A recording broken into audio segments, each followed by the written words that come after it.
Okay, Steph, so here are directions. Um, I would always recommend round pending. It's not like you got to run him around a lot unless he hasn't been out for the weekend.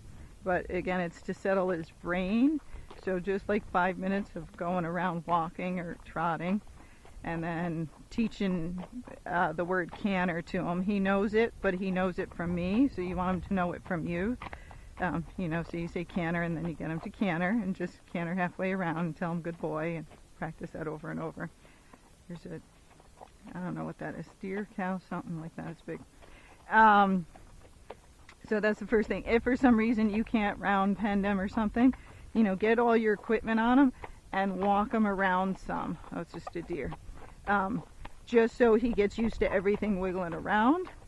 Again, sometimes you'll reach out for him and he's fine and he's very lovable, and sometimes you'll reach out and he'll pull back like you electrocuted him.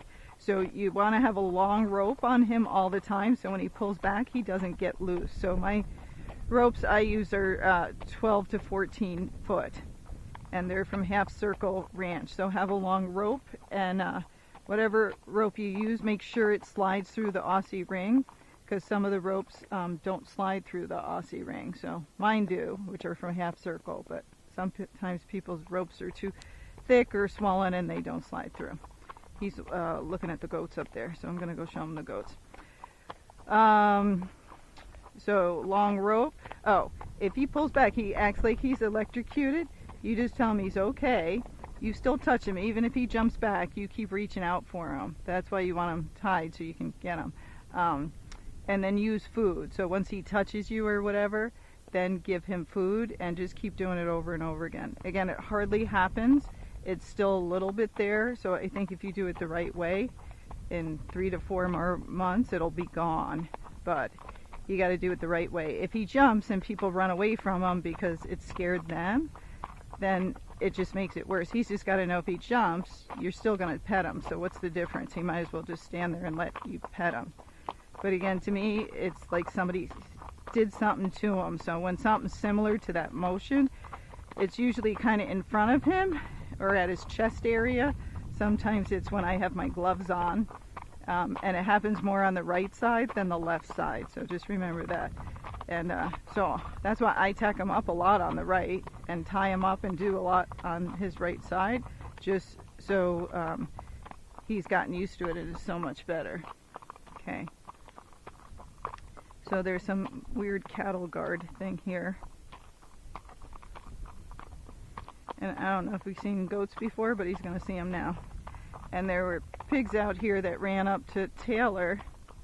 And then I tried to call the pigs for the other one, and they didn't come out.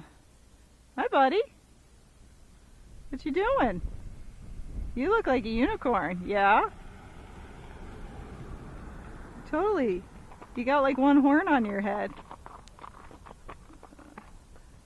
Is that the black goat of the family? Like black sheep. I actually like the black one. That one's beautiful. Alright, I don't know where the little piggies are. They look like they got a racetrack that goes around it. Okay, so he's good with unicorns or goats. Do you want to stay anymore and smell? He's like, yeah. Okay. So, what else? That's mostly it, is the jumpiness on the ground. So again, in the beginning, I'd have him where he's not gonna, if he pulls back, run into somebody or scare somebody, because you want everything to go well in the beginning. Otherwise, people say stuff and it's really annoying, even though I told you he does it. Okay, so lots of food every time you see him. Oh, I think my thing's going. If when you turn him out and run him around, he's good with other horses. He can be a little bossy at times, but it's usually if the other horse is really submissive. Otherwise, he's pretty good with them. And then to catch him, just use food in the beginning. I would just immediately do that in the beginning, so he associates you with grain and with good things. And then he'll be like, oh, that's what Gaye did, and then she was fine.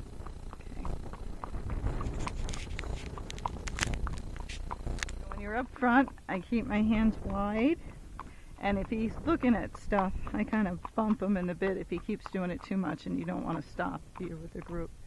What was that? A sprinkler or something. Usually if he spooks, he jumps in place. You saw the, well, I'm going to send you one with the deer where he kind of jumped sideways and then I just pulled him back. I thought it was funny, but if you pull the wrong way, you can make your horse spin. So I always tell people, like, just keep your hands wide. If they jump to the right, pull to the left, okay? But you got to practice that kind in your mind or at home so it just becomes natural when it happens, okay? But when he's alone, he'll just keep looking around. So as he gets better and you're used to him, you can start just being like, no, I don't want you to look around anymore. I gave you to do it lots of times and now it's your time just to do the job, okay? So, but in the beginning, let him look at stuff, let him go up to things, touch it, and give him a little reward for doing the right thing. And then once he trusts you, he'll pretty much go through fire for you. Or at least tell you there's a fire.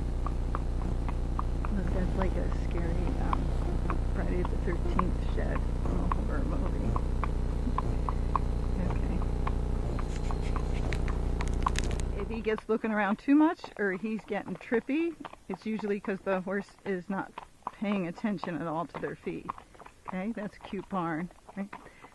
So what I do is make him walk faster, you know, make him flat walk, so more leg and get him going. You can look around, he just can't. And he has horse shoes on. It helps his gait, so if you can afford it, I would keep shoes on all around. It made his Fox Trot better because it just helped even out that weight. So if you take the back shoes off, it'll put him more towards the trotty side. So if you do that, and then he's getting more and more trotty, try to put the shoes back on the back. Okay.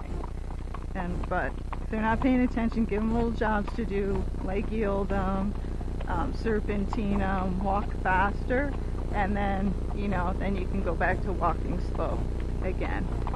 But you want to practice gaiting anyhow, especially when you're alone, because it's so fun, or if you're with people who want to go fast. I don't know if you can see what I can see. That's an amazing view. You can even see the Tahoe Mountains back there.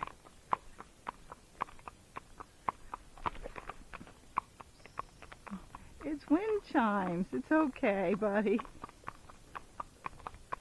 See back there? Let's stop and take a picture. Oh, okay. Oh, right there with the floppy ears, right? You see? Yeah, it's okay. Goats are hilarious. You're okay. Hi.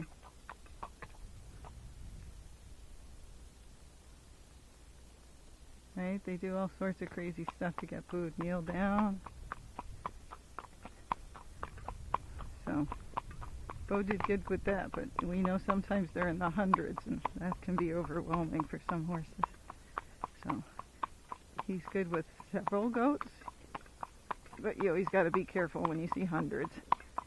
Oh my God, the pigs are out. See them?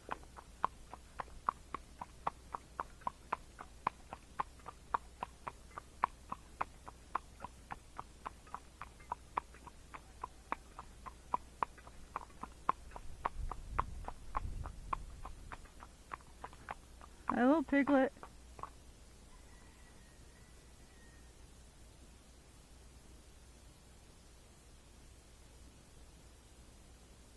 What are you doing? You're a friendly little guy. Yeah? I'm the first horse you've seen in a while, because nobody else is crazy. You want some grass too? You want to eat with the pig? Hello, piggy. Aw, you scared him.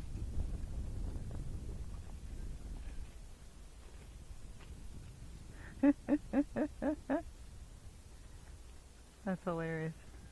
Oh, you're a brave guy, Bo.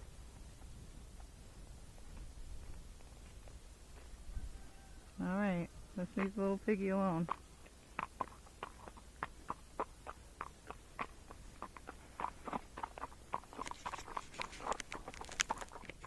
Steph, this is also for you. So if you're like riding alone and he stops and stares at something, if you just let him sit here and take his time and look, they'll turn their head side to side because they see out of the side of their eyes, and then once he sees what it is, he'll just walk forward. It's different when you're on the trail and there's people behind you and they want to walk by and all that stuff.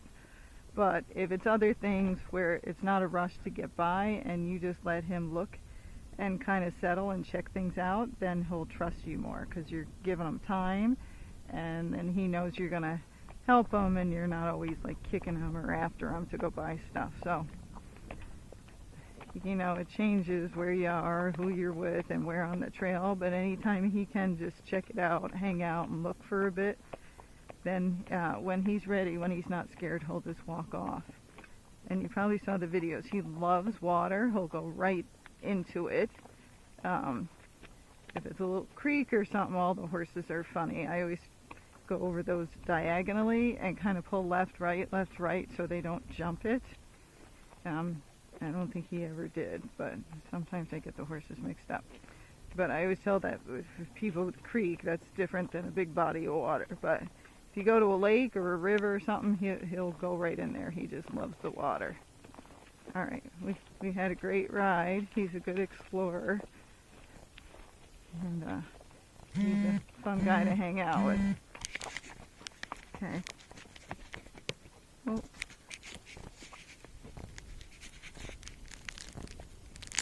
Let's cut this damn thing off.